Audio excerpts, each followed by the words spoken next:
Thank you.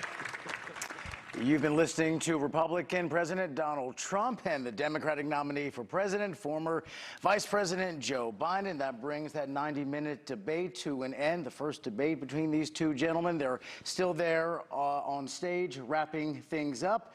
It certainly was a lively debate. Can't argue that.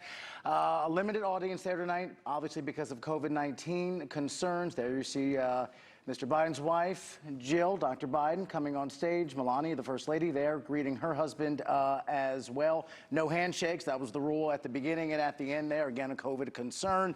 And that will do it for debate number one officially in the books there in Cleveland, Ohio. Our coverage, though, not over tonight. Thanks for sticking with us.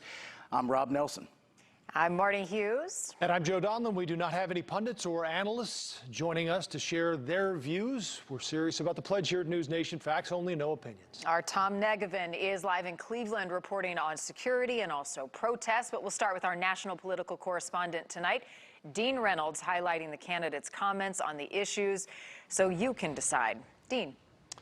Well, Marnie, the debate started right on time, but it quickly descended into a shouting mess of interruptions, punctuated by insults and repeated calls for order from moderator Chris Wallace. Well, first of all, I guess I'm debating you, not him, but that's okay. I'm not surprised. Let me just tell you something, that there's nothing symbolic. I'm cutting drug prices. I'm going with favored nations, which no president has the courage to do because you're going against Big Pharma. Suggested subjects went unobserved, time limits were ignored, as the president and his opponent repeatedly interjected even when admonished to stop. You should go out and vote. You're in voting now. Vote and let your senators know how strongly you feel. Vote now. Make sure you, in fact, let people know you're a senator. I'm not going to answer the question. Why wouldn't you answer that question? The question is, radical left. Will you shut up, man? Listen, who is on your list, Joe? Who's on your list? Gentlemen, I think this is so unprecedented. Unpresidential. Well, this was their exchange on the virus that has killed more than 204,000 Americans. Many of your Democrat governors said, President Trump did a phenomenal job. We worked with the governor. Oh, really? Go take a look. The governors said I did a phenomenal job. How many of you got up this morning and had an empty chair at the kitchen table because someone died of COVID?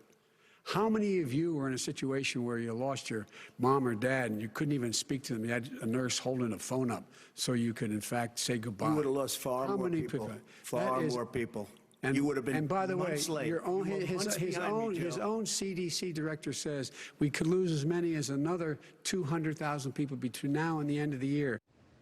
And a discussion of the economy sounded like this. And no wonder your son goes in and he takes out billions of dollars, to manage. He makes millions of dollars. And also, while we're at it, why is it, just out of curiosity, the mayor of Moscow's wife gave your son $3.5 million. What did he do to deserve it? What did he do with Burisma to deserve 180? I'm going to eliminate those tax cuts and make sure that we invest in the people who, in fact, need the help. People out there need help. But why didn't you do it over the last 25 years? Because you weren't president. Because you weren't president screwing things up. You were a senator. And you're the worst president America has ever had. Come on. And when it came to racial unrest and protest demonstrations, this is how they handled that.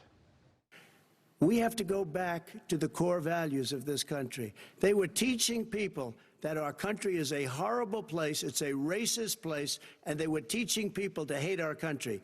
And I'm not going to allow that to happen. Vice President Biden? Nobody's doing that. He's racist.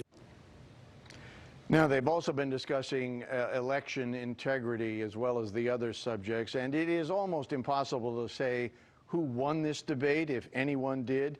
It was hard enough just to hear the candidates as each spoke over the other for most of the often chaotic 90 minutes. And keep in mind, there are 2 more presidential debates to come on October 15th and October 22nd. Joe?